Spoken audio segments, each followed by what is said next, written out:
Welcome to another Mormon Truth video. You're on the Dodger Game channel. It's part of the Mormon Truth video library. Today we're going to be learning 33 things that you'll need to forget in order to believe the Book of Mormon is actually true.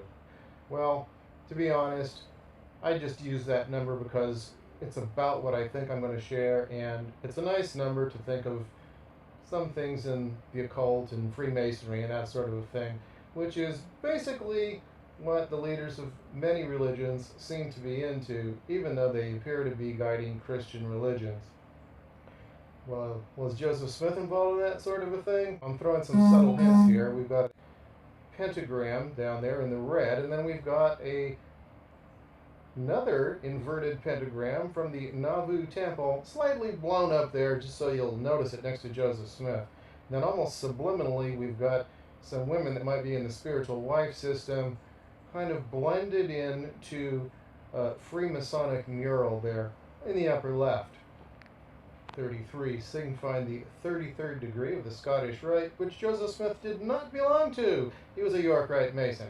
One of the many interesting things you may learn today or in other of these videos that you'll get directed to from this video. So let's get into it. We're going to do a little introduction to some other Mormon truthers, since we've been featuring Mormon truthers, apologists for the church, and anti-Mormons.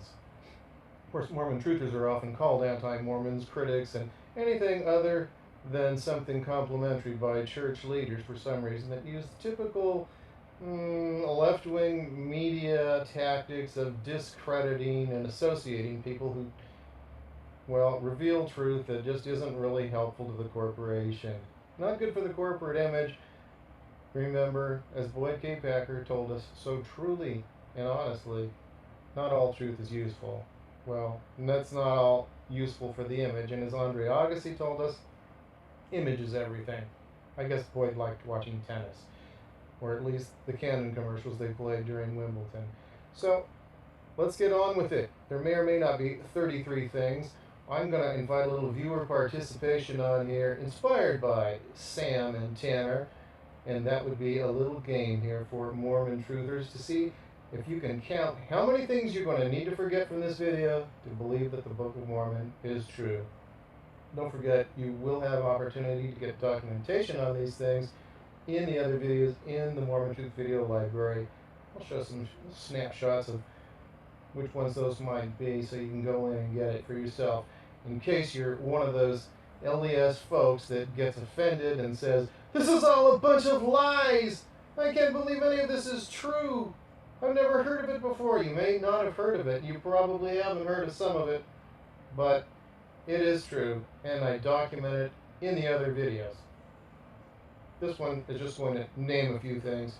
That way we can actually have it not last, 2 or 3 days. So, let's go. Show some clips of the Zelf on the Shelf crew, and maybe interject them a little along the way when you want to go check them out. Their channel is Zelf on the Shelf, and they are worth watching. Witty and thoughtful. They've learned a lot of truth and decided, you know what, cognitive dissonance just isn't worth it. And here they come right now. Oh, no, that's Adam and Eve. They're taking a walk from Jackson County, Missouri to Davies County, Missouri to Adirondack.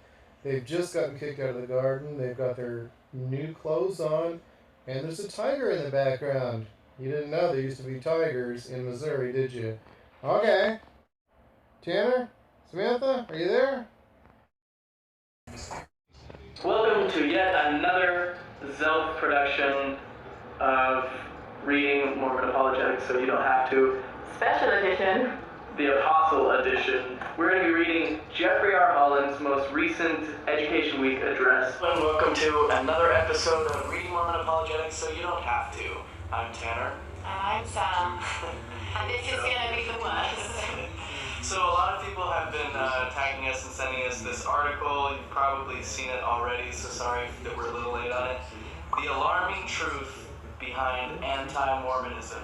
This is kind of exciting because we like it when people psychoanalyze us. We do. For free. It's like a therapy session we don't have to pay We can't afford adrenaline. No, we can't. We're just gonna jump into this. Because I intend to expose what anti-Mormonism is and what its objectives really are. We're all Wow. under the Illuminati. We are. Expose the hell out of us. But I'm asking you to buckle your seatbelt and read this post carefully.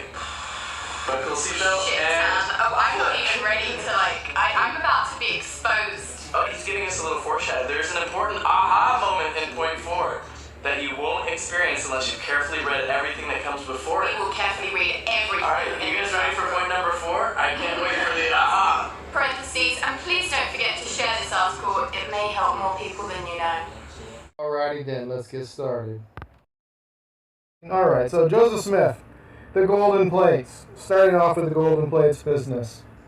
He tells his family, supposedly, according to his mom's history, Joseph Smith, he's talking about the Nephites and Lamanites before he's telling family stories before he's ever got the plates, supposedly. But at any rate, so Joseph Smith, the seer stone guy, gets a seer stone sometime after he has visited with his neighbor down the street, girl down the street, the Mormon next door, the girl down the road who had a seer stone, and Joseph likes her seer stone, thinks it's pretty cool, checks it out, and wants to get his own someday. And lucky Joseph, he and some family members like his dad and either Alvin or Hiram are digging a well for Mr. Chase, and Mr. Chase comes across a really cool stone. Joseph throws it in his hat, looks at it in the darkness of his hat, and wow, it works! Isn't that awesome? So I can see things on it just like a crystal ball, but it's more portable. It's handy. You can throw it in his pocket, I guess. So he's got a seer stone. He borrows it and never gives it back, even though Mr. Chase asked for it. Doesn't work too well with the honest and things like that with the articles of faith. But 33 items. Let's give it a shot. See how many I go before I stop here. So he comes up with a seer stone, and then he's got the vision with the angel Nephi, which turns into the angel Moroni later, even though he's published it in the Pearl of Great Price and 2 other publications like the Millennial Star or something like that. And then it's Nephi, that it's a messenger sent from the presence of God. His name's Nephi, but later it's changed to Moroni story. So he's praying about his sins. He's worried about his standing before God according to the story, and he's told that his sins are forgiven. And then he's told where these plates are. They're going to contain the history of the American Indians and the source from which they sprang. So he goes there the next day to see if he can get a hold of these records. And he reaches in, and he's not able to get them. There are various stories as to what may have occurred, but he's not able to get them, and he asks why. In this frustration, he's told he has kept the commandments of God. So apparently he is now sinful again after having had his sins forgiven during the night. Eventually, we know that he's able to recover them after jumping through many hoops. He's told to bring Alvin, and then now Alvin dies, and so he can't bring Alvin. And then he's told to bring Emma and dress in black, and has a black horse and a black carriage coming at midnight on the equinox. Nothing occult about that, is there? So he gets them.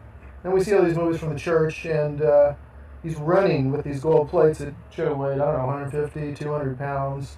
Knocking down people, whacking them upside the head with the plates, and running about 3 miles or something, holding plates that should weigh at least 150 pounds, maybe 200 pounds, according to gold weighs and the dimensions he gave, and how much space there might have been in between the plates and so forth. Pretty ridiculous. I think there's a video on YouTube of somebody trying to run 60-pound plates. Okay, so anyway, to translate these things, fortunately, there's some magic spectacles in there. We find that these magic spectacles are mentioned in the Book of Mormon. In the Book of Ether, we see that there are 2 stones, like set clear stones or something, set in a silver bow. Is that Ether chapter 3? Same chapter where the brother of Jared gets some other clear stones, like moonstones, lit up with the finger of Jesus. Lots of magic stones involved. And then of course, there's later, was it in Alma? Where there's magic stones there for translating ancient records, and whoso uses them is called a seer. Isn't that amazing? Because Joseph Smith was called a seer when he had a seer stone for several years before he ever got into this translating the golden plates thing. That's just incredible. So he was already a seer or a crystal gazer, or a scryer, all different words for, people that use seer stones or crystal balls, I guess. They're kind of running in the same category there. And thought that was pretty amazing, huh? Somebody that practiced magic. Somebody that was using a seer stone in a hat to where he'd be peeping at a peepstone and muttering if he kept his face in the hat. And those are the exact words that are used in the book of Isaiah condemning wizards that peep and mutter. And amazingly, those words got copied into the Book of Mormon. The text from Isaiah condemning people that peep and mutter, which seems to really sound a lot like what Joseph Smith was doing. So he uses these magical spectacles or the magic rock, stone, that are described or mentioned in the actual story itself. And he'd already been using such things before he got a hold of the golden place. All these coincidences are just too much. Of course, the whole idea of a seer stone being a brown rock, like shaped like an Easter egg or something, it looks like a brown Easter egg. I haven't seen too many brown Easter eggs except for when people kind of screwed up their colors, but the crystal ball always made more sense to me just because it's kind of clear. So anyway, we've got these Book of Mormon movies, showing him running with these plates as if they're like 5 pounds and whacking assailants, with them, knocking them out and stuff. Inventing, we've got, so the Book of Mormon explains how we've got the American Indians here. Well, they're a lost tribe of Israel, but they have a really, really good tan. And so we learn that, the Book of Mormon story, that the Lamanites just got cursed. God decided to separate them from the Nephites, so he cursed them with a skin of blackness. And then again, they got uncursed in 3 Nephi chapter 2 when they were being really good and helping the Nephites fight against the Gadians and robbers, so they turned white again. But they got darkened again when they got more wicked again. The Nephites never got darkened, they just got killed off by the Lamanites, and that's what we got left. Now, another funny thing, of course, is when the DNA stuff comes out and they turn out to be from East Asia, and that's what people from East Asia look like. And not only that, but they have mongoloid features that are, in addition to skin color, they've got, different, their skulls are different, like forensic anthropologists that look at this stuff, there are different races that exist, and so apparently God changed their skulls too. We've got all kind. I've really gotten deep into the whole DNA thing on a couple of the videos, and I'm just going to flash pictures of those up here, and you can get into the depth of it. This is about just going through all kinds of things that are just tough to believe. Okay, so he's got the whole dark skin thing going on, except for it doesn't work out with 99.4% of the people tested turn out to be from like Siberia or something. Okay. We've got the Indian placement program in the church. Spencer Kimball was head of that as an apostle. And he noticed that these people were turning white. He said that many young children, these children in the Indian placement program were like 3 shades lighter than their brethren on the reservation. And that was probably because the Lamanites were supposed to turn white and delight them. Not many generations or not long after the Book of Mormon would be brought forth in the latter days. Interestingly, when Spencer Kimball was the president of the church, maybe he got the seer stone out of the first presidency vault or something, checked on the word, and that white turned into pure. Pure and delightsome. It became pure and delightsome, and he didn't have to worry about the prophecy not coming true anymore. It just changed. The word, Joseph Smith translated it wrong. Jesus messed up, put the wrong word on the rock. It was a long day for Jesus. That was kind of amazing. The church is suggesting that anthropologists' explanations from people from East Asia could actually be an explanation of why they can't find anybody with Hebrew DNA. Or maybe they find a couple people somewhere that mixed with the Cherokees, I don't know. And, they just disappeared into a huge population of people. Yeah, even though the Book of Mormon says, no, that's not the case. It says that God would preserve the land for them, that it'd be their inheritance, he'd keep it from the knowledge of other nations, and all sorts of things. And I've got videos on that, too. That's in some of the DNA videos. So it's all documented. DNA analysis has brought on heavy debates having to do with whether or not there could have possibly been an Israelite immigration to the Americas. We hear of the Jaredites, their elephants, curlongs, cumans, and honeybees, 2200 BC, and we hear of the family of Lehi, the Nephites and Lamanites, coming over at 600 BC.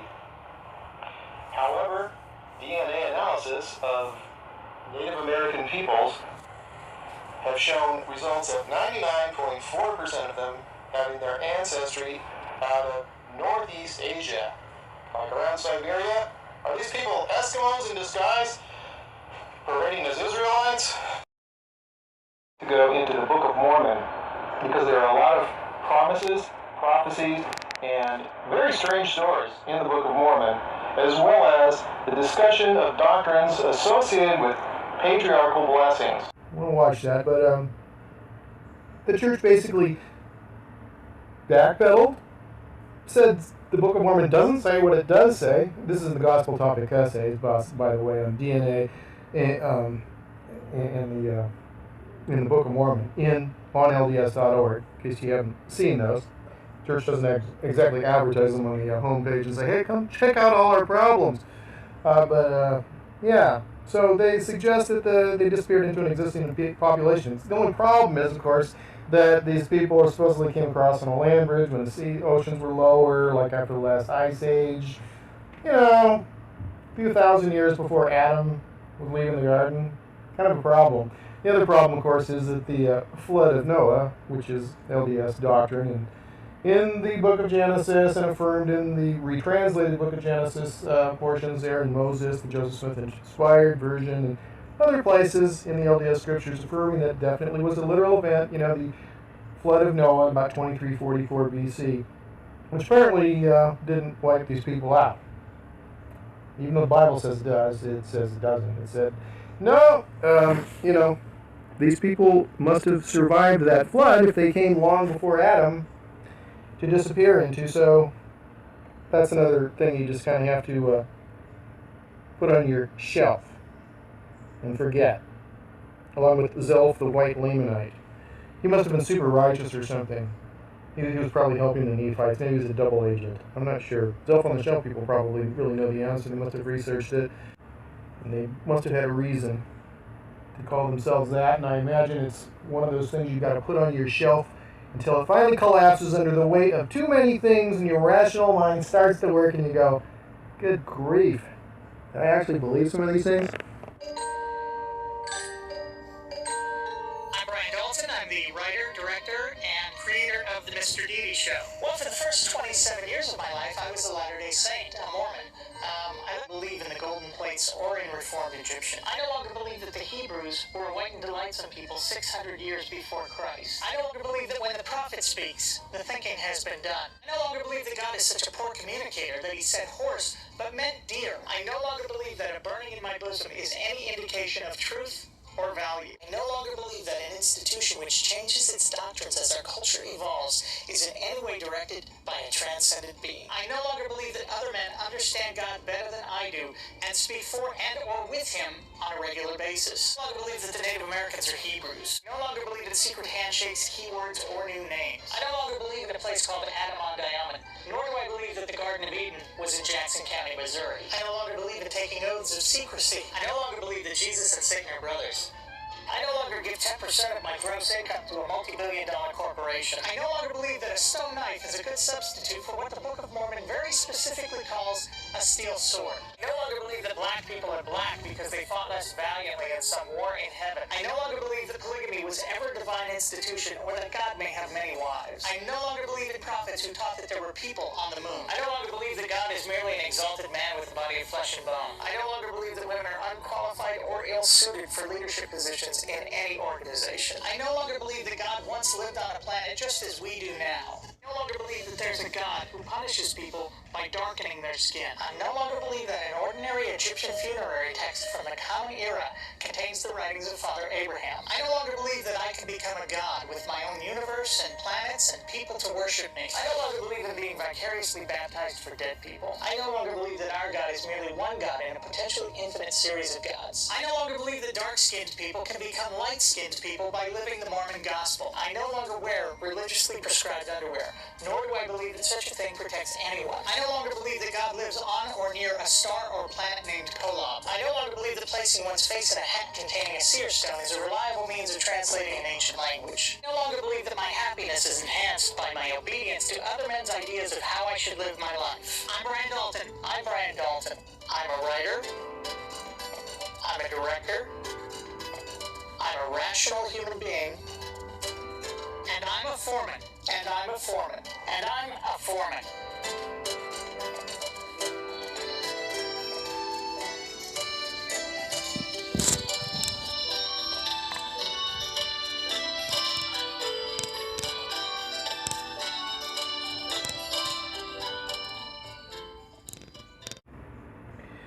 That I actually believe, yeah, maybe a lot of people don't really know about the whole DNA thing. Some of them that do don't go to church as much as they used to. Alright, calling the people Lamanites at temple dedications and all that sort of thing. The Book of Mormon saying that they were the primary ancestors of the American people, since that's what the messenger told Joseph Smith. So he thought it was true, you know? How was he to know that DNA studies would show that he was not actually... The angel lied to him? Is that what we're saying? I mean, okay. It's on it was on, you know, that's one of those things that could go on the shelf for a while. In Latin America and in Polynesia. Okay, another one of the videos I did, you know, people in Polynesia. They're from Manasseh, right? The Lamanites built really good canoes and paddled to Hawaii, Tonga, Samoa. Believe it. Okay, the Book of Mormon was the most correct book on earth and the keystone of our religion. There's a lot about that, but, you know, the fact that he tried to sell the copyrights in Canada, he actually had a revelation, he said, prophesied that Hiram and Oliver Cowdery or somebody could go sell it for a lot of money because they needed money in Canada, and they came back having failed and said, what's the deal? And he said, well, some revelations come from God, some come from men, some come from the devil, and I guess he being a prophet couldn't seem to tell the difference. That's another amazing thing.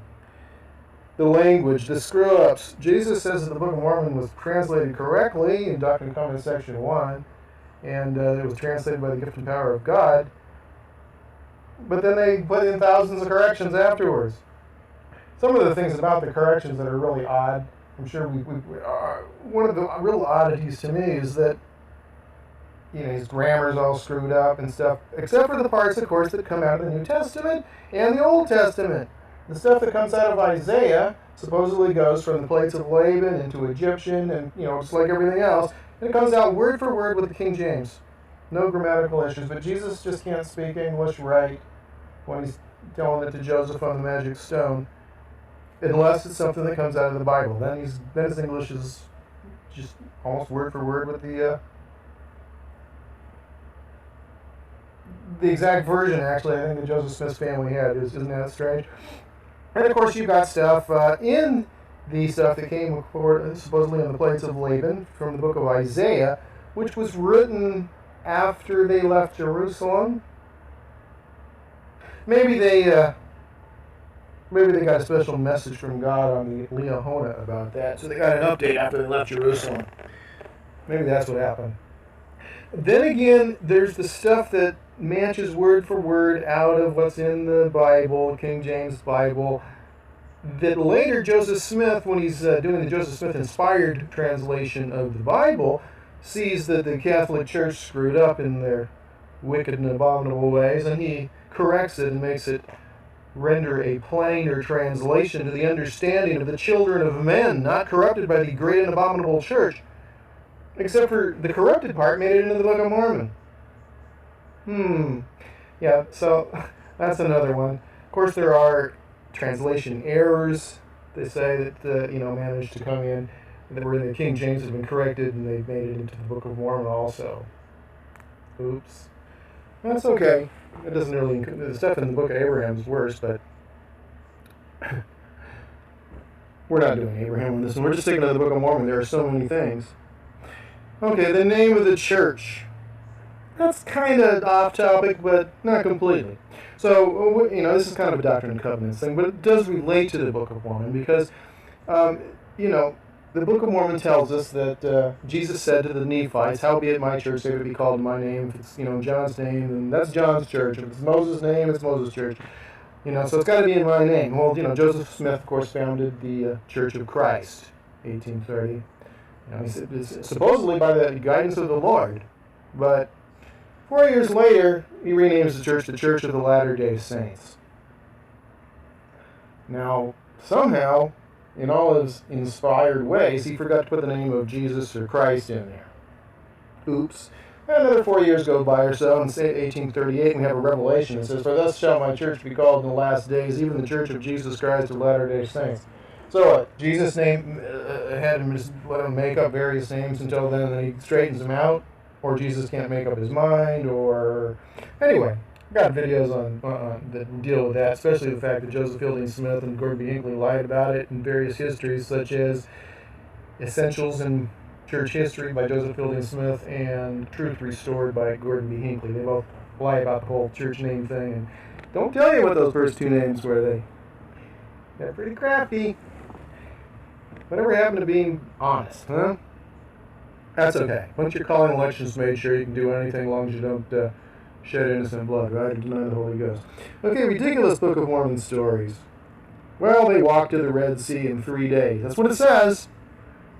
They walked to the Red Sea or into the borders of the Red Sea from Jerusalem in 3 days. Look at a map. That's mentioned in one of my videos, like the Greg Trimble video. Walking to the Red Sea in 3 days. And then back and forth. Sure, Dad? Oh, you forgot we needed the plates of Laban. Great. So he goes back, beheads Laban. Puts on all his clothes. No blood got on his clothes. Chopped off his head. The guy's drunk. Alcohol thinned out his blood. Blood's everywhere, but not on his clothes. Puts them on every quit.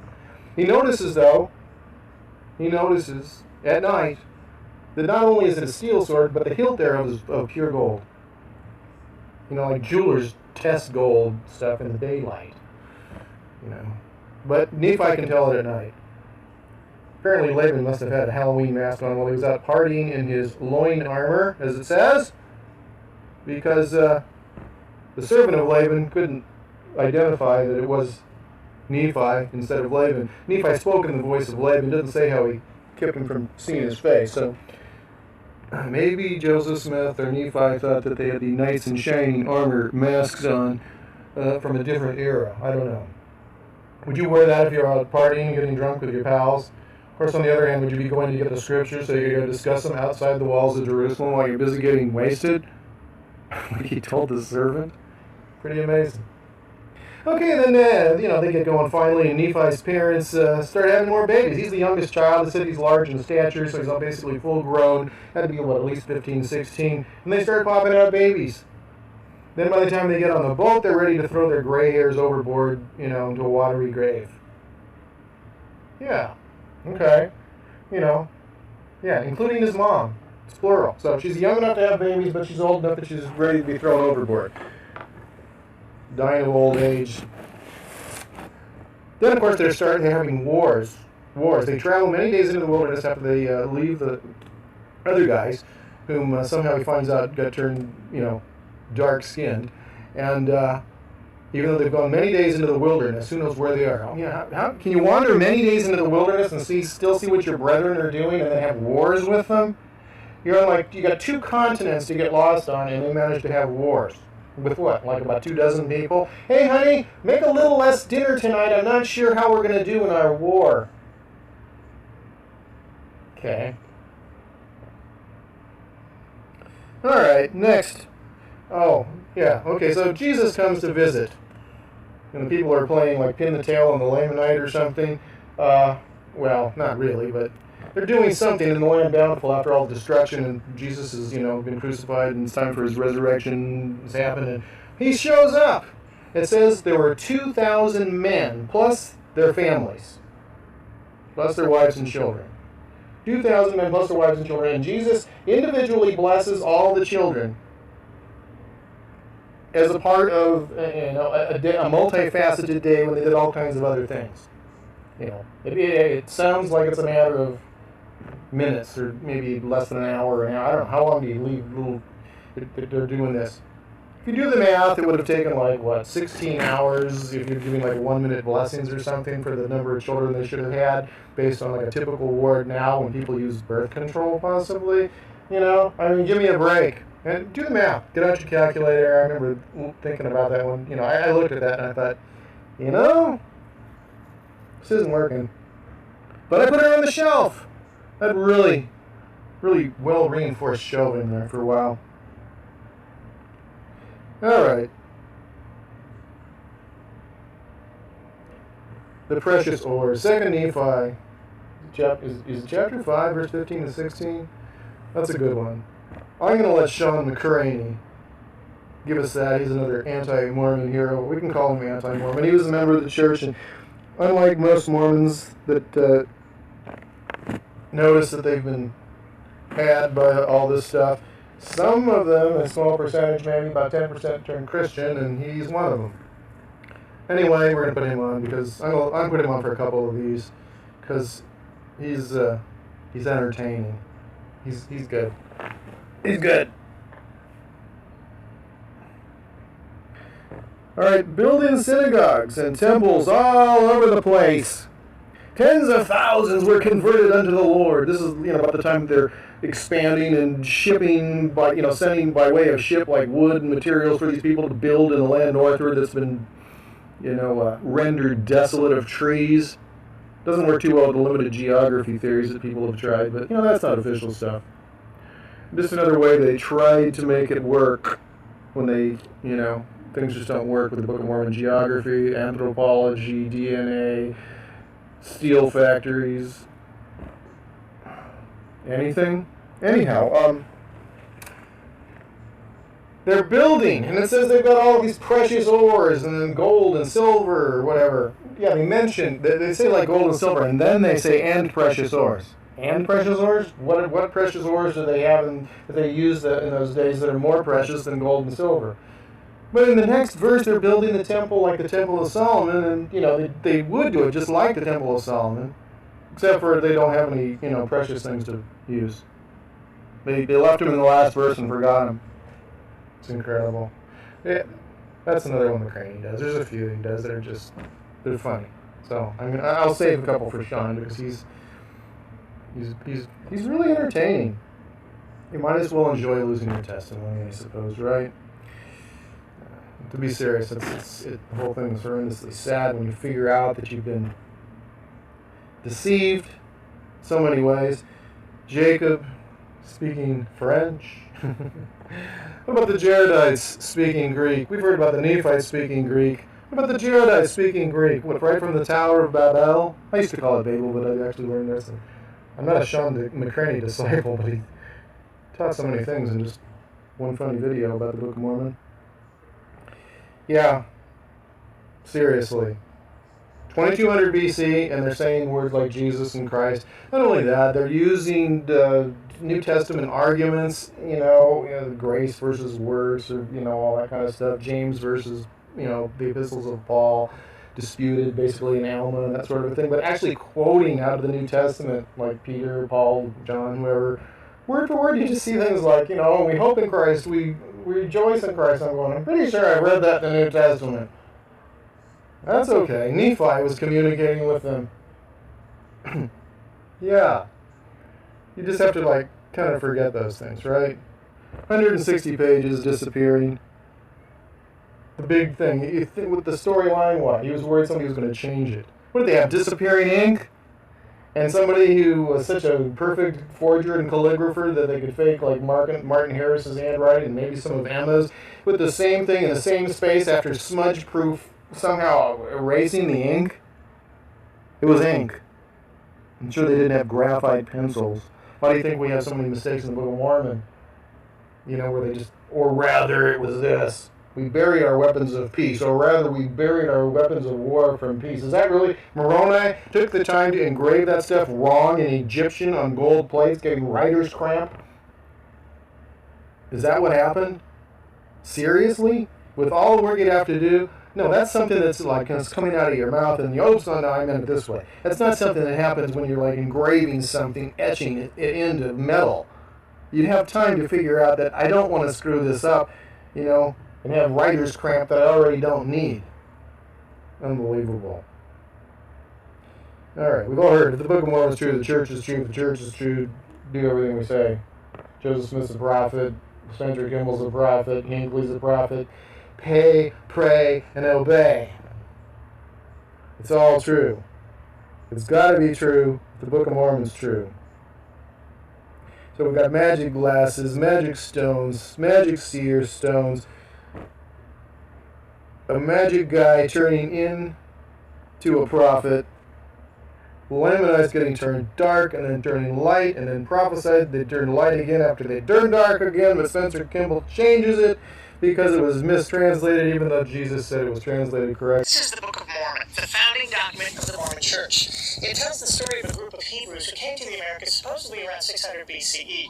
Once here, they divided up into two groups. One good, the righteous Nephites. One bad, the wicked Lamanites. And just so nobody would be confused, God marked the wicked people with a sore cursing. Can we get a reading, Brother Bri-Bri? Wherefore, as they, the wicked Lamanites, were white and exceedingly fair and delightsome, that they might not be enticing unto my people, the righteous Nephites, the Lord God did cause a skin of blackness to come upon them.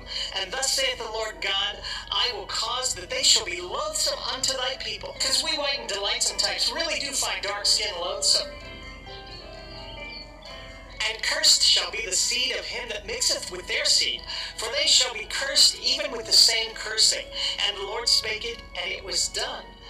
And because of the cursing which was upon them, they did become an idle people, full of mischief and subtlety, and did seek in the wilderness for beasts of prey. Because everyone knows that dark skin makes you idle, full of mischief and subtlety, and gives you an uncontrollable urge to hunt. The Book of Mormon is a long book, and all throughout, the evil dark-skinned people, the wicked Lamanites, are warring with the good light-skinned people, the righteous Nephites. In the end, the bad guys win. The Lamanites wipe out the Nephites around 400 CE, and that was supposed to explain why there were dark-skinned people living here in the Americas when Columbus arrived. They were cursed with that dark skin by God. That's what I was taught as a child growing up Mormon. Well, we have the Gospel Topics essays on LDS.org approved by the First Presidency and the Quorum of the 12 Apostles, which specifically states that dark skin is not an indication of divine disfavor or a curse. So it absolutely contradicts the scriptures in the Book of Mormon, not just in 2nd Nephi that he was quoting, but also in Alma chapter 3, and taking a look at Moses chapter 7 combined with Abraham chapter 1, we have a very similar story. The Mormons, who are one of the most educated groups of people on the planet. And let me be clear here. Your average Mormon is not a racist. That's not what I'm saying here. On the contrary, in my 27 years as a Mormon, I don't think I ever met a racist. So how does that make any sense? Well, actually, when the missionaries go out, they don't read those types of scriptures with people. People join the church many times without ever having read that. In this day and age, people have been so indoctrinated with the politically correct agenda of trying to merge and meld all races into one, just like all religion and all finance and so forth. One currency, one everything is what seems to be what everything is moving towards. However, at the time of Joseph Smith, there were people who wondered, where did the American Indians come from? There were rumors and thoughts. Did they come from the Middle East? Were they a lost tribe of Israel? And of course, one of the books that Joseph Smith is suspected by many of using as source material for the Book of Mormon, A View of the Hebrews, happens to have this very same theme in it, that the Hebrew people came over and somehow wound up getting darkened. Now, I don't know how it goes in that book for the darkening, but we know how it goes in the Book of Mormon. It explains things. It gives a plausible explanation which gives credence to Joseph Smith as a prophet. And the whole thing provided evidence for him to show to the world that he was God's prophet in the latter days. So you've got this book of scripture, provides answers. It talks about Freemasonry, just doesn't call it that. Things that were important in their day, arguments between, grace and works and that sort of a thing. The New Testament arguments in the Book of Mormon that were in the New Testament, because you've got things like James and so forth, and then you've got and maybe Jude talking about how you need to conduct yourself like Christ, and then you've got Paul saying it's all about grace, and Christians like that because it sounds better. You can recruit more people to your religion if you say you don't have to do anything but confess the name of Jesus. I suppose that probably helps recruit people.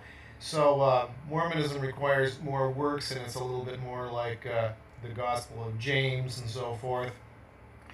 And the Book of Mormon provides basically evidence to say that Joseph Smith was a prophet. You can see that the church has used it that way as a marketing tool all along. However, they don't emphasize too much what's going on in 2nd Nephi with regard to that, and they also use correlated lesson materials. And having taught Sunday school many years, I never found a lesson that happened to be mentioning that I can ever recall. So you don't wind up reading a lot of things from those type of scriptures, at least not in church. You'd have to be studying on your own. They take specific scriptures to bolster a particular theme-based lesson usually. So that's kind of the way it works. People don't grow up thinking that things are the way that they find out they might be later if they really study well. Also, the whole thing really does make sense if you're figuring, well, God's got children that are super obedient, less obedient, semi-obedient, and not obedient at all. And so you've got a gradation way, and race makes a perfect way to make that make sense, because how are you going to make sense out of, you can't have evolved from 6,000 years ago to 3 different main races and then all kinds of stuff in between. I mean, it doesn't make sense. It doesn't work if you're preaching creationism unless you've got some way of God created 3 different races and you've only got one in the Garden of Eden. So it's a great way to explain things. Anyway, it says that God loved the Lamanites and then he has them get slaughtered prior to them receiving the Book of Mormon when the Gentiles come over. But, that's the same God that was in the Bible, Yahweh, who slaughters all kinds of people. He's supposed to love everyone. Don't forget the Bible flood.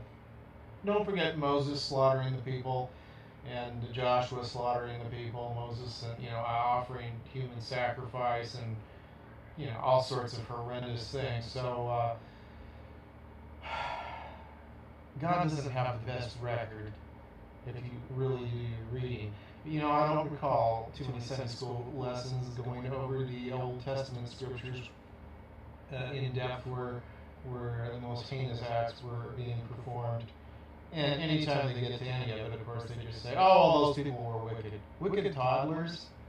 Really? The mass genocides that were ordered? Oh, that's right. Yahweh went through anger management, whatever. And then they turned it into Jesus, and then it was nicer. Except when he got a little ticked off at what they were doing in the temple. Okay, so I guess that kind of covers that issue, huh? Mormons are pretty nice people to everybody, and the Book of Mormon would be destroyed, and has been destroyed by multiple issues now, basically, as the brethren backpedal, shuffle, and fade, do whatever they can in those gospel topics essays, and keep contradicting themselves and the former prophets and the scriptures. It's not looking good. And then DNA, maybe that was the knockout punch, huh?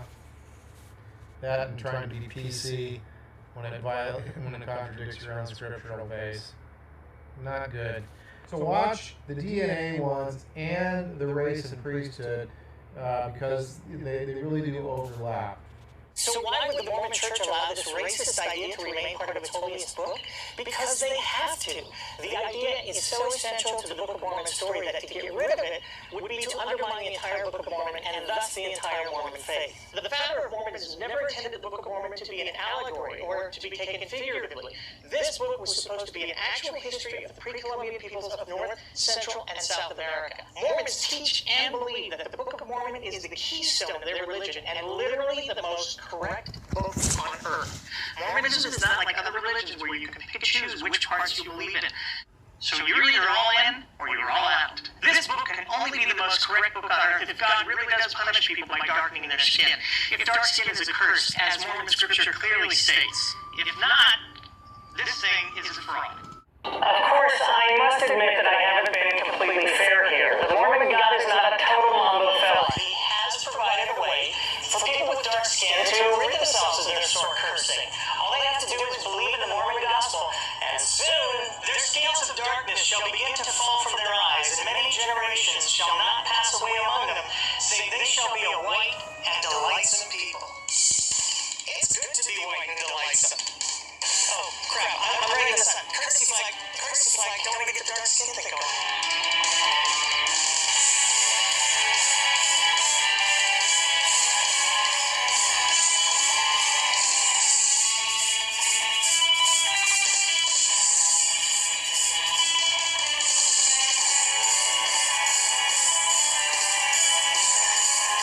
Yeah, this is the Mormon prophet.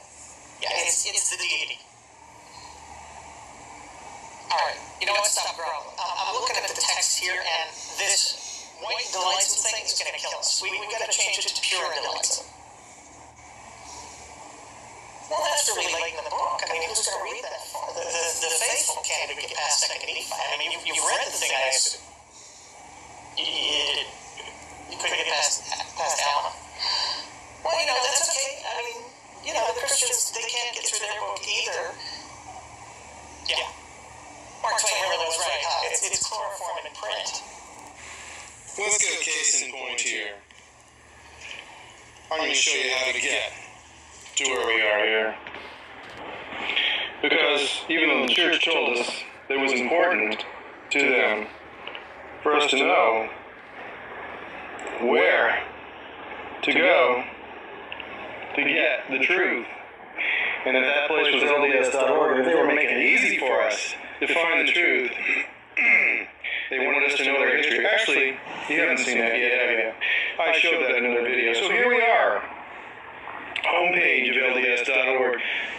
Let's see how important the Gospel Topics essays are. Let's see how much they want us to find them. We're on the homepage. Why it will all work out. Letting His love grow in your life. An invitation to prepare for upcoming devotional. Well, let me cut to the chase. You're not going to see anything that's inviting you to look at the Gospel Topics essays to find out that the church is basically completely dishonest. So, how would you find it? I already said you'd have to do a web search on why does Joseph Smith, retell his first vision 9 different ways, or how come he took other guys' wives, that sort of thing. So here we are. Site map. I'm clicking on it. And go into the site map, see, Bible, about conference, leadership biographies. Here's Gospel Topics right here. Don't click on that. So, without trying to review too much, let's make sure I touched all the points that were important here. Now, I mentioned early on that it was the messenger sent from the presence of God, and his name was Nephi, that was published in 3 different publications by Joseph Smith, including the Pearl of Great Price. How much does this matter? Why was it changed to be Moroni later? I mean, either it was Nephi or it wasn't. 3 different times he publishes it, and now it's Moroni. How right is that? Again, remembering Joseph's mother in her book, The History of Joseph Smith by his mother, Lucy Mack, writes that Joseph entertained the family with stories all about these Nephites and Lamanites long before he ever claimed to have any golden plates. How did he have this knowledge of them? Anyway, it's kind of interesting to see what she has to say. Also note that there's a constant changing back and forth of claims. Remember, in the Book of Mormon, it says that the Lamanites are the primary ancestors of the American Indians. Now, that said that in the Book of Mormon until 2006, when the Brethren changed it to comply a little bit with what the DNA research shows, which shows that they can't find Lamanites. All they can find is people from Northeast Asia.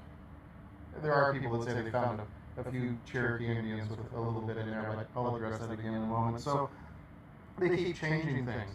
Remember, Moroni or Nephi, whoever it was, supposedly told Joseph Smith to his face, how it went down.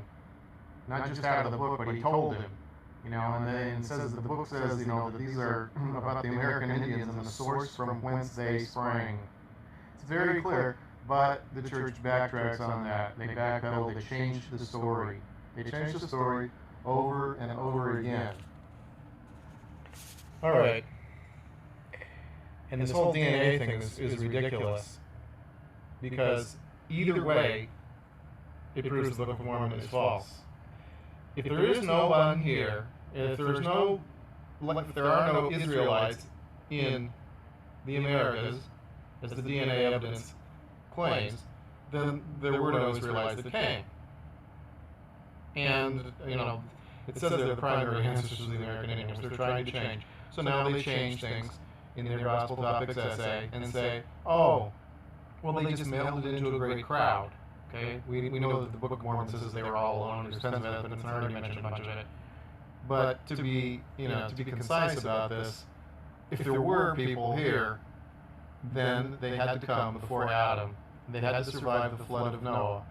The Book of Mormon says in either chapter 13 or so, that after the flood waters and after the waters that receded from the face of the land became a choice land above all other lands, reserved for the Lord's people. Of course, Jeffrey Holland really harps on this and so forth in his Insight article in 1976 and saying how the Lord moved the continents, separated from Pangea and created the American continent alone, had water surrounded to make sure nobody got there without the Lord bringing them there. So just be for His people. It's very specific. They toss that all in the trash in the Gospel Topics essay. And of course, these people were pre-Adamite and survived the flood, which appears to be the case proven by, science, anthropology, and everything else, in which the church is basically hinting that that's what must have happened so that their Lamanites could have disappeared into a massive existing population, which doesn't go at all with what the Book of Mormon says. They wouldn't have had these civil wars all over the land if they had, integrated with some other people. Wouldn't have these massive wars of destruction. But the bottom line is it throws out the entire LDS theology, the Book of Genesis, and its inspired translation through Moses and reaffirmations throughout LDS Scripture. So, you can't save the Book of Mormon if you're throwing out the Bible and the Book of Mormon. Sorry, that issue just trashes the entire Book of Mormon right there. But let's not stop there. Let's trash it even more. Okay, the oddness of on these vast continents, the Nephites happen to meet the Mulekites, and the Mulekites happen to have found the one book of the Jaredites. Okay.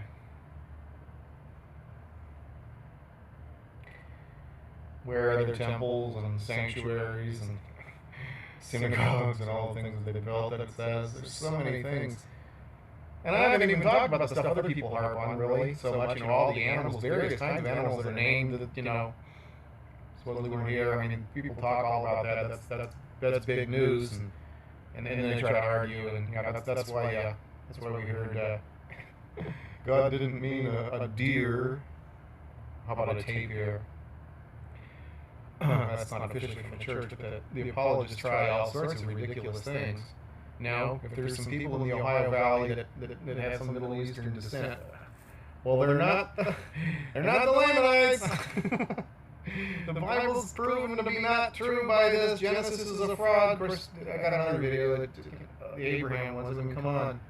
The Egyptians have records, the Babylonians have records, the Chinese, I believe, do, Sumerians, all kinds of records of people surviving, thriving through the flood period. There was no global flood 2344 BC. There may have been some big floods on the earth, but evidently these people were not wiped out. God forgot to tell them that they were destroyed in the Jewish fairy tale Bible because they survived, as did the American Indians, Amerindians, Native Americans. I'm not into the politically correct thing, but you know what I'm talking about. They've been here for what, 15,000 years? So we change the preface to the Book of Mormon and say that the Lamanites are not, the Lamanites are just part of the human inventory in the Americas. As far as ancestry goes, they are not the primary ancestors, so they changed it. So wasn't it correct the first time? Obviously not. We had thousands of changes after supposedly Jesus says in the Doctrine and Covenants section 1 that it was correct. And the magic touch and get light stones and the other stone in the Alma, which might have been a different description of the Jaredite spectacle magic glasses, you know, from either tree, all correlating to Joseph Smith's current activities as a magician. Oh, God was just helping him practice. God approves of magic. Never mind what it said in the Hebrew Bible. And even though they're reinventing the Hebrew God in the New Testament, and Mormonism is saying that that's true, we had all the linguistic anachronisms, which are, you know, Sean was talking about 600 BC. I think there was some Greek starting 1300 BC, but Greek changed. I read a little history of the language. You know, you had Hellenistic Greek, you had ancient Greek, you had, you know, modern Greek. You know, if there was a Jesus, his name probably would have been like Yeshua ben Joseph or something, not Jesus and Christ. He'd be killed by the Jews. They called him Christ or Messiah. Give me a break, it's a title. There's another one. The titles. You know, the Jews didn't, this is a Book of Abraham thing. I better say that one. Save that, that's a juicy one. That's a funny one too. It's incredible. Alright. Other videos document, you know, a bunch of scriptures that show, yes, God did curse the Lamanites with the dark skin. Contrary to what the brethren say. You don't hear much about them being gold plates now. You hear language like metallic or gold colored or something like that, appearance of gold, because they know how stupid it looks. I think he was running around with 200-pound gold plates. But when you change that, you have to remember that Joseph Smith told the story that the angel said he was afraid to be tempted to get rich from the gold in the plates. So the story is that they were actually gold, that they were a highly valuable material, or else he wouldn't be tempted to get rich if they were, say, tin, which is how much, you know, which corresponds exactly to the weight people said that they were, that hefted what they were told were the plates, covered up in cloths so they couldn't see them. You got people that said they saw them, but then they say, well, you know, it's my spiritual eyes, and none of them signed anything except for Oliver Cowdery. It was one generic statement, not, you know, 11 testimonies. And so if you saw it, you didn't heft it. Well, I guess those guys said they did. Well, how would they heft it if they're 200 pounds? Duh. Are they all, you know, Arnold Schwarzenegger? Give me a break. You know, because people say, oh, the prophet, you know, he was really strong. Right? You have to change something. You got to create like a different miracle for everything that happens in here. It's just too much. Okay? So, yeah, the people that could pick them up didn't get to see them. Does that sound like somebody's pulling a con job? Just a little, huh? They did have a, you know, like a tin shop nearby, supposedly, I read too. Read enough primary source stuff and, you know, from journals and things, you find out some interesting things. All right. Always changing the story. Always changing the story. Okay, all the Latin Americans and Polynesians that, you know, get these patriarchal blessings saying that they're of Manasseh. Watch my video on that. Got several DNA videos, got a lot of good material, and some of them got a lot of documentation. The most correct book on earth, the most corrected book on earth, sounds more like it. And why would you sell the keystone of your religion? Why would you sell it for money? God would have them sell the Book of Mormon, copyright, really? And then they failed, his prophecy failed. Why, give me a break. Couldn't God just supply me with a few gold bars? What about the treasure cave in the Hill Cumorah? Maybe you haven't read that one, huh? Oliver Cowdery and the boys, they say. It was filled with golden records and all sorts of treasures and things and artifacts. Well, maybe they'll go up there with some ground penetrating radar, but, I'm pretty sure the church has got the money for it, and they're not doing it, because I'm pretty sure they know there's no treasure cave there in Cumorah. Okay, we did name the church 3 times and then lied about it. Hinckley and Fielding Smith. There's a video in there. Look for Fielding Smith's name on the Fielding Smith's name on one of the videos, and that's the right one for that. And it shows physically on his book. Don't have it on Hinckley's, so I don't have the book anymore. Couldn't access it online. Beheading Laban without getting blood all over everything. Having about 24 people in your group, and then you've got wars after you've gone like many days in the wilderness. I think we did that. Yeah. Seeing the hilt was made of pure gold at night.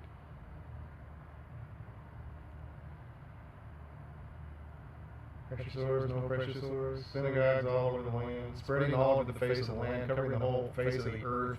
The language that's in the Book of Mormon really sounds like they have got the land unto themselves. And I show a number of scriptures in the DNA, in 1 or 2 of those videos. Speaking Greek, 2200 BC. That tops what Sean was talking about. I don't know why he missed the Jaredite part, because that's even more impressive. There was no Greek anywhere at that time. Duh. It was the Tower of Babel, supposedly. Of course, that's also another Bible story. So, yeah. When you realize a little bit more about where the Bible came from and when and who, possibly. Some of that speculation, but I don't think much of it was written before, say, 800 BC. I think they invented Abraham, too. Just like the Romans probably invented Christ. The pacifist Messiah. Well, look for the Abraham and other ones coming up. This is just the Book of Mormon. And it had thousands of changes afterwards, and all those ridiculous issues with the linguistics, the impossible stories, 200-pound plates, and he's running and knocking people out. He must have been a decathlon champion. This guy was amazing.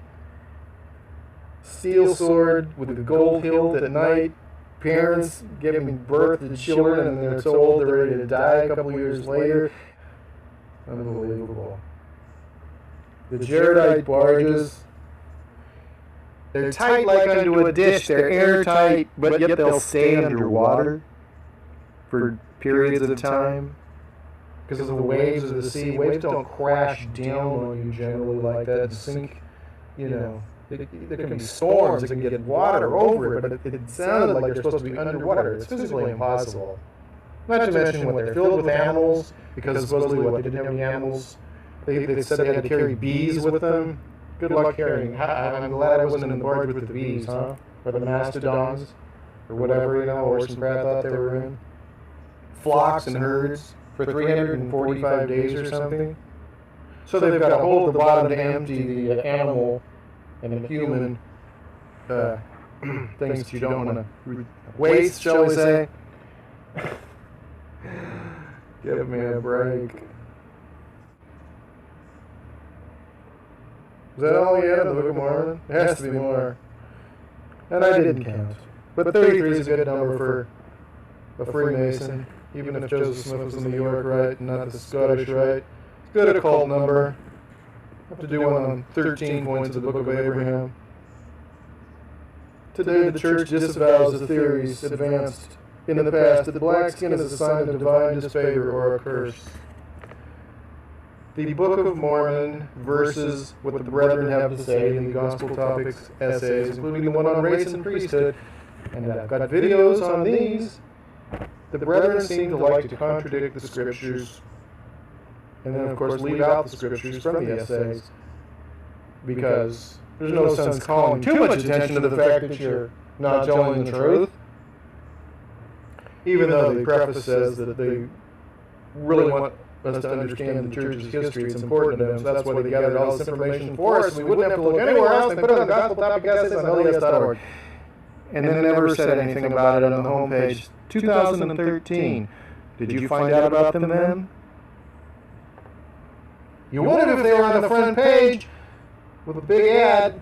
It's like they do for all sorts of things, but why would they want to say, hey, we've got these articles in there that are about the problems we have, like the DNA from the Lamanites says they're actually not Lamanites, or Joseph Smith had 9 different versions of the first vision, or that he took other dudes' wives, or that the book of Abraham turned out to be not written by the hand of Abraham, not written for like about 2,000 years after he was supposed to have lived, and it had nothing to do with Abraham.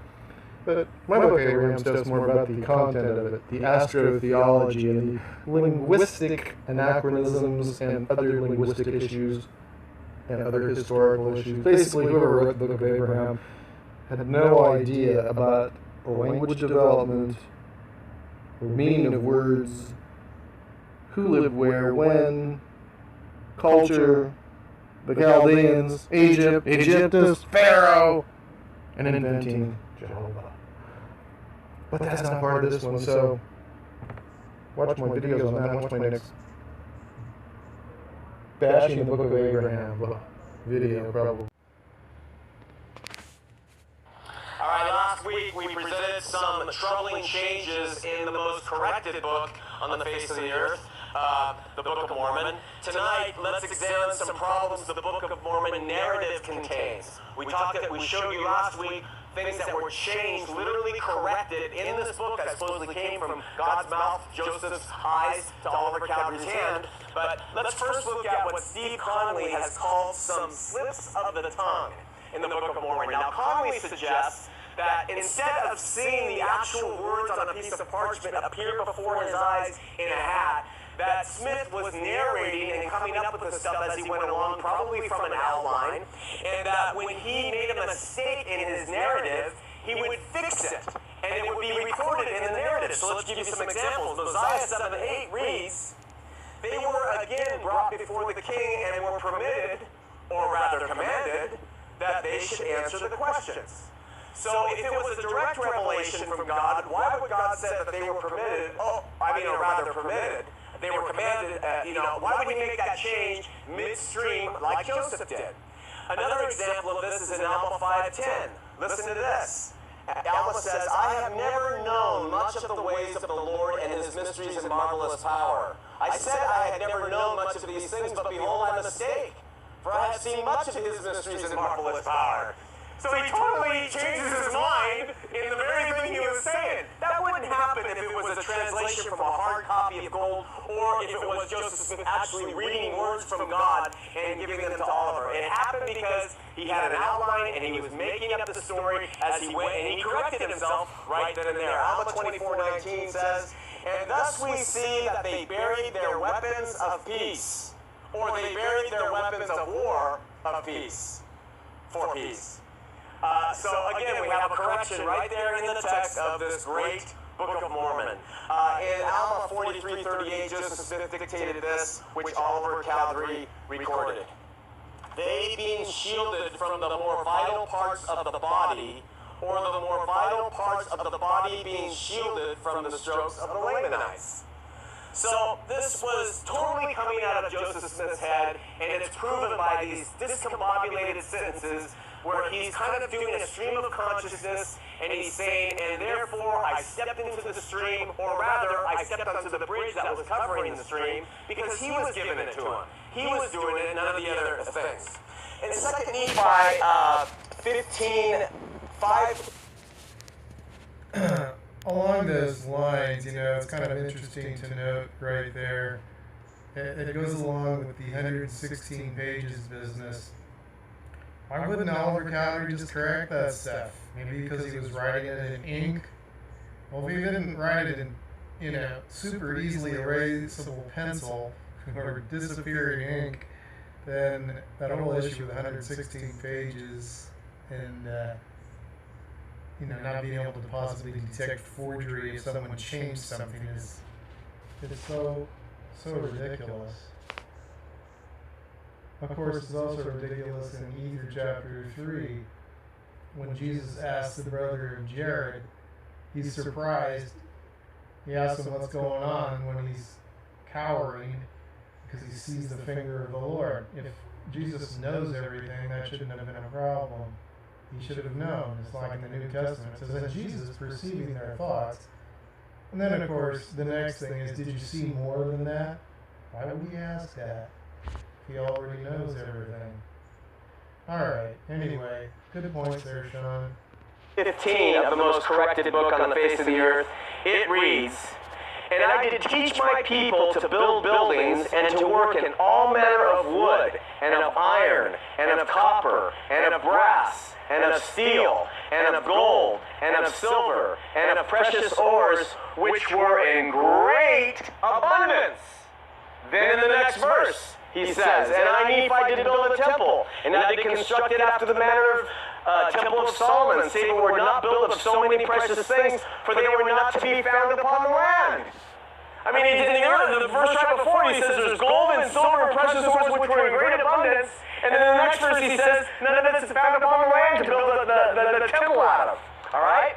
The Book of Mormon says that the people of Zarahemla, they rejoiced when Mosiah said, "Hey, I have these brass plates, and they have your genealogy on them."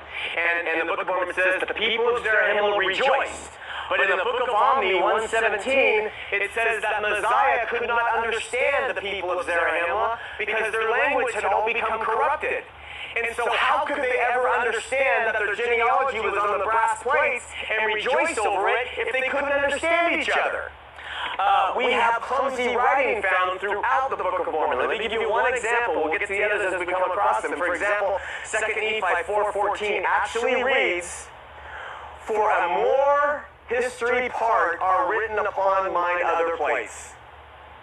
For a more history part are written upon mine other... Huh? A more history part?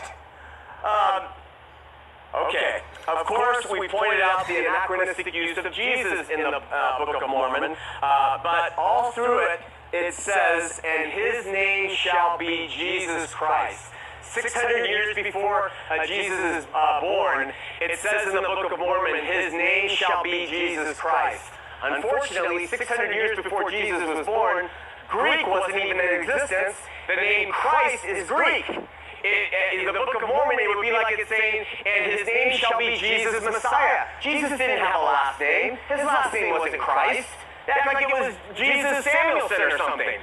Jesus Christ is his title. And it wouldn't have been Christ because the Greek language didn't exist 600 years before his birth. And so it would be Jesus Messiah, and that's still just a title. So another scripture reports that Jeremiah was thrown in prison. How would that be recorded in the Book of Mormon? They would have had no knowledge of this. They left the place. And then there's the Book of Mormon's disguise problem. And this isn't that big of a deal. You can read it a lot of different ways, but there is a prophet named Abinadi in the Book of Mormon. And he ticks off a king named Noah because he's preaching repentance to the people. And Noah wants to kill Abinadi. So Abinadi takes off and hides for 2 years, and then he comes back. And this is what Mosiah 12:1 says. "And it came to pass that after a space of 2 years that Abinadi came among them in disguise, that they knew him not, and began to prophesy among them, saying, Thus has the Lord commanded me, saying, Abinadi, go and prophesy unto this people." So, this is what it's saying. The guy they wanted to kill him, he put on a disguise, he went back, and when he preached to him, he said, "The Lord told me to come before you and say, Abinadi." What's the disguise for? Then there is a point we have already mentioned, and that the Book of Mormon is that they were Jews, and they were supposed to keep the law of Moses. 2 Nephi 5:10 says, "And we did observe to keep the judgments and statutes and the commandments of the Lord in all things according to the law of Moses." Nowhere in Joseph Smith's Book of Mormon does it anywhere mention Passover feasts, observance or celebrations, sabbatical feasts, jubilees, purification rituals, other feasts, or circumcision. It's nowhere in this Jewish text. And yet that one passage says we need to keep it all. Now listen carefully. Some Mormons try to defend and say that Mosiah 2:4 clearly shows that they did observe the law of Moses. This is what it says in Mosiah. It says in the Book of Mormon, they also took the firstlings of their flock that they might offer sacrifices and burnt offerings according to the law of Moses. That singular passage is what Mormons use to say, see, they did. But here's the problem. Under the law of Moses, the firstling of every flock was considered as already belonging to God, and therefore could only be used as a peace offering, never a burnt offering. And so what Joseph, not knowing these intricacies, he just threw in, and when they used him as a burnt, a Jew would never do that, because the law would not permit it. So we can see that these errors are huge. A Jew would never do it. Major faux pas, Senior Smith, major for Jewish people. Another embarrassing mistake in the Book of Mormon was the Nephite people were supposedly so impressed with Nephi the king, they made a decree that all kings thereafter would be called Nephi. Jacob 1:1 tells us about it. Wherefore the people were desirous to retain in remembrance his name. And whoso should reign in his seed were called by the people second Nephi, third Nephi, and so forth, according to the reigns of the kings, and thus they were called by the people. But the very next king was named Mosiah. And no kings thereafter in the Book of Mormon are ever named Nephi. And then we have the brother of Jared mistake. We're getting to it.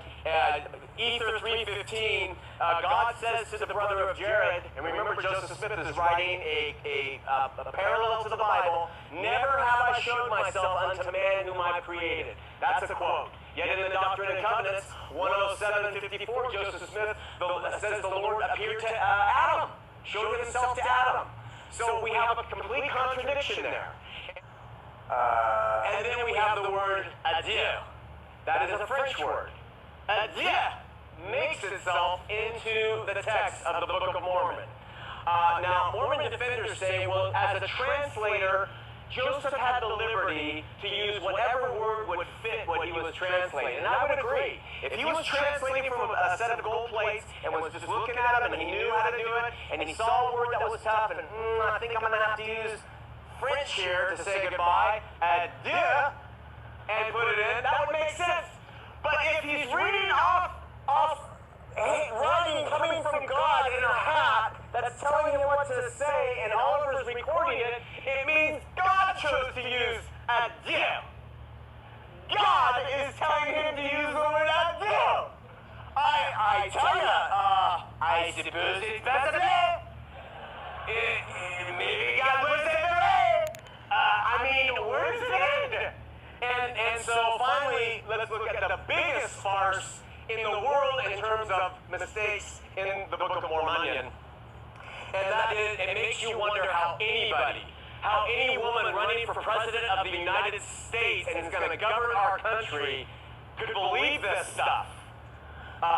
What am I talking about? The Jaredite barges. In the Book of Ether and the Book of Mormon, it claims that God confounded the language of the Tower of Babel. By the way, I looked it up. It's Babel. And at that time, there at the Tower of Babel, God told Jared and his brother, flee and go.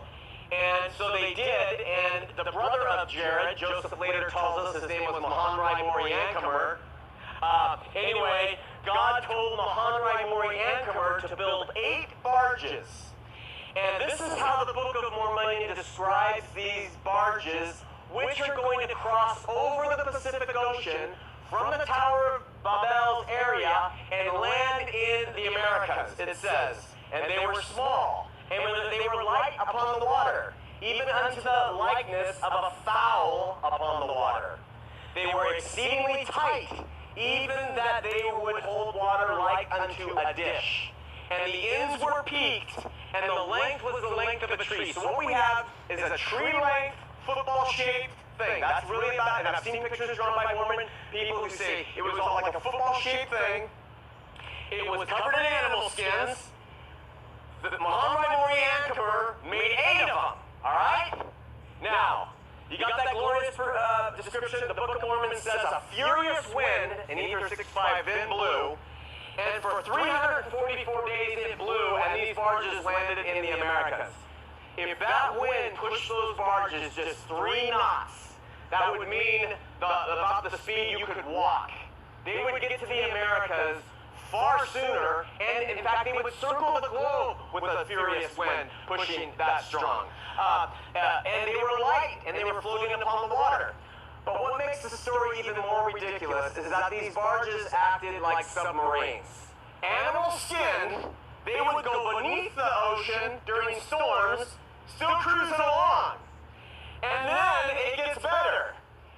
The Lord forgot to light the inside of them, and he forgot to make a way for the people inside of them to breathe. This led Muhammad Mori Anchor to go before the Lord and say, "Oh Lord, there's no light in them, and then we cannot breathe." Yes! And so the Lord touches rocks that glow. Remember, Joseph's looking in a hat. The Lord touches rocks that glow, and then he tells them, he changes the code on how to build a skin barge, and he says, put a hole in the top, and then he also says, and I'll allow you to put a hole in the bottom. So these footballs have a hole in the top, they have a hole in the bottom, they're cruising through the Pacific Ocean with people and animals inside. Okay. Another Mormon Truth video on the Dodger Game channel. Get to the channel just left of the subscribe button. Use them both. And I hope I get some likes on these. And comments. Polite. Don't have to agree, just be polite. Try to be sensible. Bring you the truth of the obscured Mormon history, conflicting scriptures, and changing doctrines. In the name of the Age of Reason, in honor of Thomas Paine. Amen. Taking a brief intermission from our Stranger Things binge to bring you this episode. Okay, we're doing something fun today. We're responding to another article. This is called 11 Reasons the Quorum of the 12 is More Hip Than You. I am very excited to find out 12 reasons the Quorum of the 12 is more hip than I am, because I don't know about you, but I see myself as extremely hip. I don't think I'm like really hip, but I am wearing a MacGyver shirt, so Okay. beat that. First of all, the Quorum of the 12 is so hip, they need to be replaced. If only we were capable of fist bumps. Okay, number 1. This is from, by the way, we should have said, this is from MormonHub.com. I don't want to go to Starbucks, they call me Blake. Okay. First reason, the Quorum of the 12 is hipper than me and Tanner are. Number 1. They're smoother than smooth. While each member of the 12 has a sweep you off your feet kind of love story, do they? We think you'll find these ones particularly swoon-worthy. There's the other 2 articles for all of these examples, and this is the case when I've heard other apostle love stories too. Mostly seems to be that the girl wasn't interested and they wore her down. That's like their A+ love story. Parentheses, and please don't forget to share this article. It may help more people than you know. You're welcome, is what we're saying. Number 1.1. There's only one credible alternative to the restored gospel. Most members have probably never considered what they would do if they lost their testimonies of the Restoration. Would they still be Christians? Would they convert to Presbyterianism? Who converts to Presbyterianism? It's like 1830. Okay, exactly. And he goes on to say, what happened to prophets, revelation, temples, priesthood authority, the plan of salvation, the doctrine of eternal man, etc.? See, he's already operating from the, like, he's obviously operating under the assumption that the church is true, because he's like, what about all these things not recognizing that it's like, if it's not true, those things are bogus. Like, he just can't even comprehend, he just can't get outside of his worldview enough to realize, like, priesthood authority is not a thing. It's like, imagine being part of a pyramid scheme selling a fake product, and they're like, where would you get your doTERRA lavender from if you believe us? You're going to go to Young Living? You think that they have what we have? I didn't like how my voice sounded when any of that. That's okay. And how could the God of the Bible, that guy, suddenly decide that everyone should be free to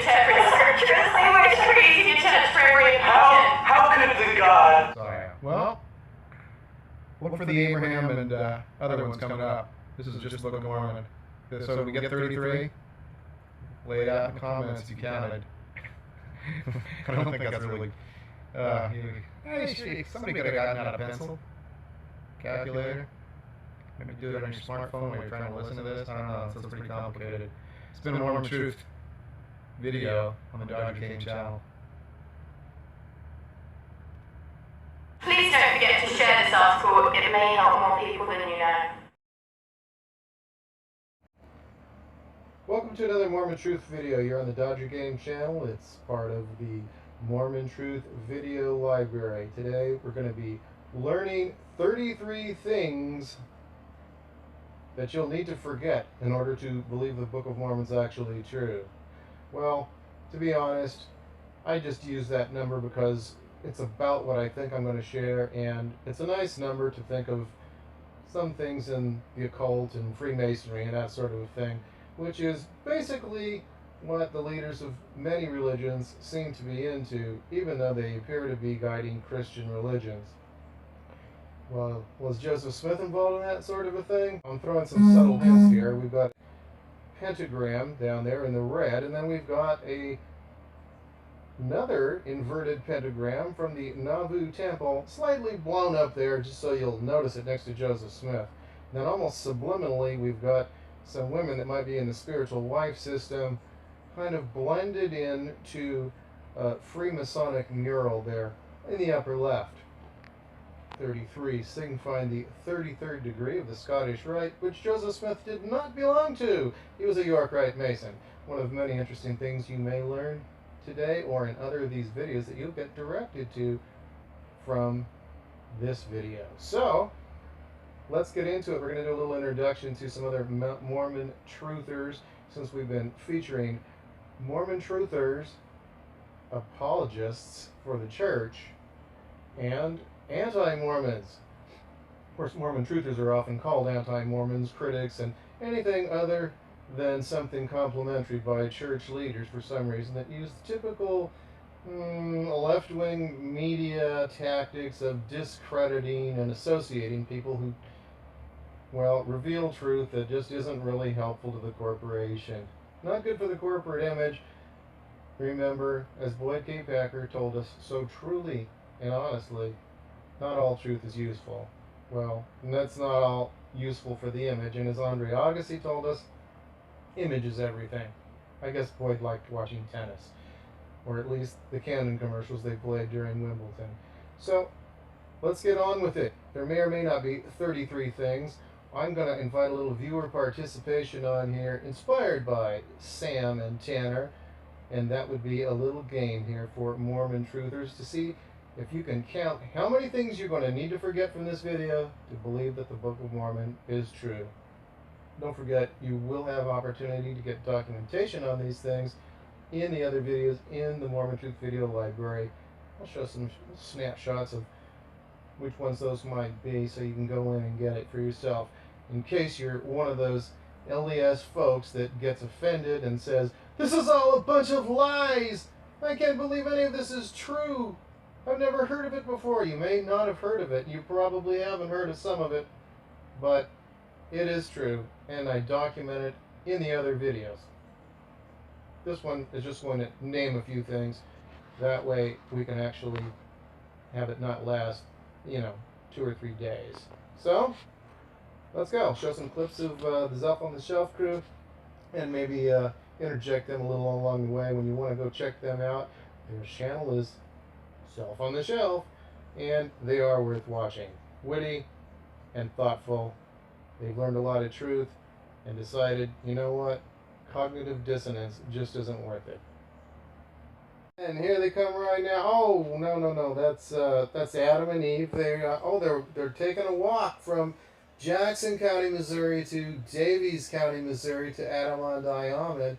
They've just gotten kicked out of the garden. They've got their new clothes on, and there's a tiger in the background. You didn't know there used to be tigers in Missouri, did you? Okay. Tanner? Samantha? Are you there? Welcome to yet another Zelf production of reading Mormon apologetics so you don't have to. special edition. The Apostle Edition. We're going to be reading Jeffrey R. Holland's most recent Education Week address. And welcome to another episode of Reading on Apologetics So You Don't Have To. I'm Tanner. And I'm Sam. And this is going to be the worst. So a lot of people have been tagging us and sending us this article. You've probably seen it already, so sorry that we're a little late on it. The alarming truth behind anti-Mormonism. This is kind of exciting because we like it when people psychoanalyze us. We do. For free. It's like a therapy session we don't have to pay We for. can't afford John the Lynn. No, we can't. We're just going to jump into this. As I intend to expose what anti-Mormonism is and what its objectives really are. We're all part of the Illuminati. We are. Expose the hell out of her. But I'm asking you to buckle your seatbelt and read this post carefully. Buckle seatbelt Shit, and... Sam. Oh, I'm not even ready to, I'm about to be exposed. Oh, he's giving us a little foreshadow. There's an important aha moment in point 4 that you won't experience unless you've carefully read everything that comes before We it. will carefully read everything. Alright, you guys ready for point number 4? I can't wait for the aha. Parentheses, and please don't forget to share this article. It may help more people than you know. Alrighty then, let's get started. Alright, so Joseph Smith, the golden plates. Starting off with the golden plates business.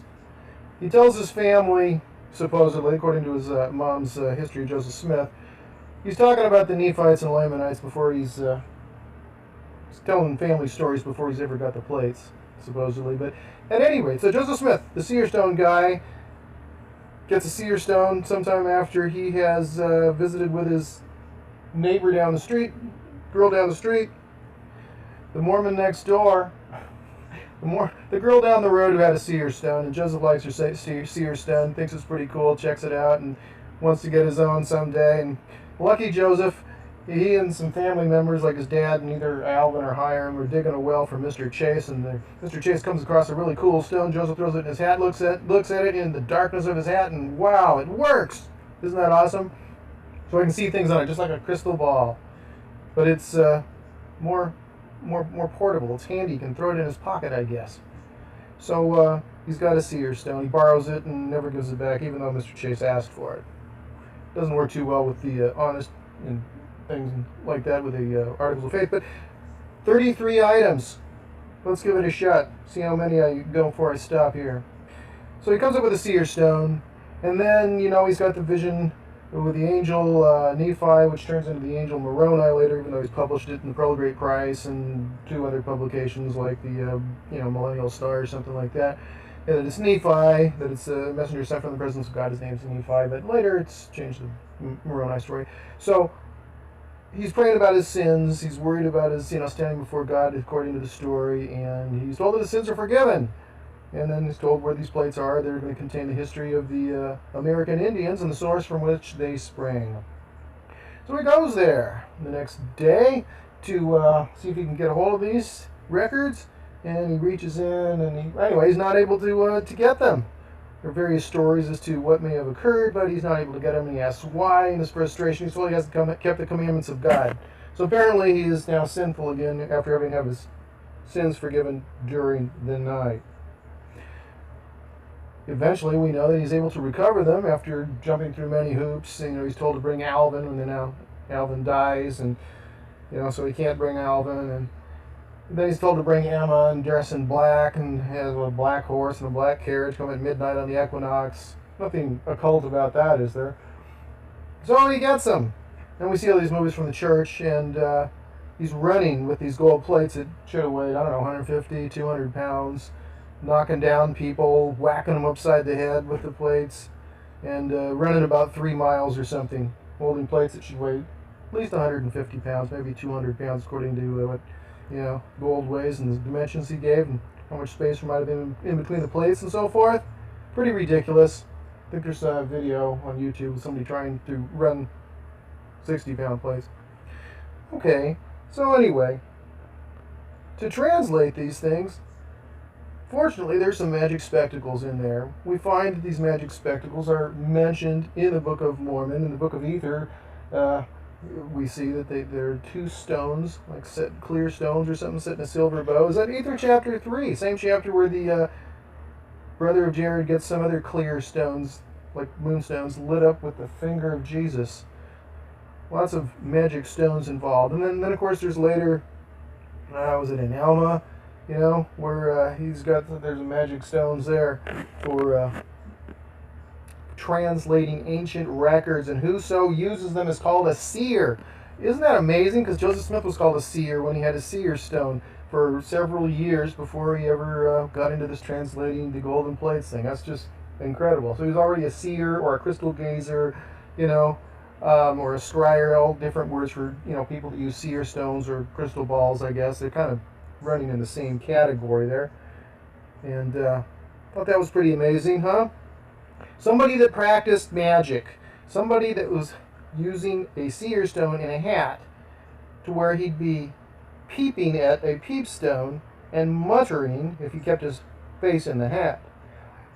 And those are the exact words that are used in the book of Isaiah condemning wizards that peep and mutter. And amazingly, those words got copied into the Book of Mormon. The text from Isaiah condemning people that peep and mutter, which seems to really sound a lot like what Joseph Smith was doing.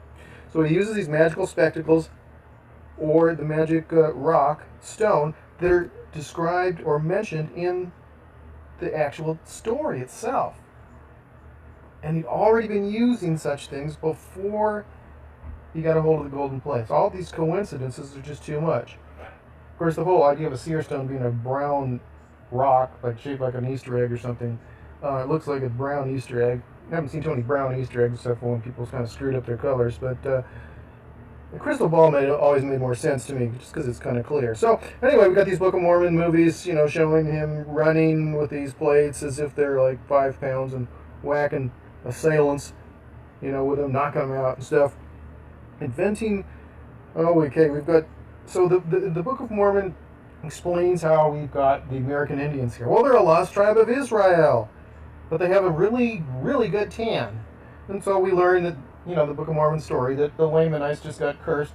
God decided to separate them from the Nephites, so he cursed them with a skin of blackness. And then again, they got uncursed in 3 Nephi chapter 2 when they were being really good in helping the Nephites fight against the Gadianton robbers, so they turned white again. But they got darkened again when they got more wicked again. The Nephites never got darkened, they just got killed off by the Lamanites, and that's what we got left. Now, another funny thing, of course, is when the DNA stuff comes out and they turn out to be from East Asia, and that's what people from East Asia look like. And not only that, but they have mongoloid features that are, in addition to skin color, they've got, different, their skulls are different, forensic anthropologists that look at this stuff, there are different races that exist, and so apparently God changed their skulls too.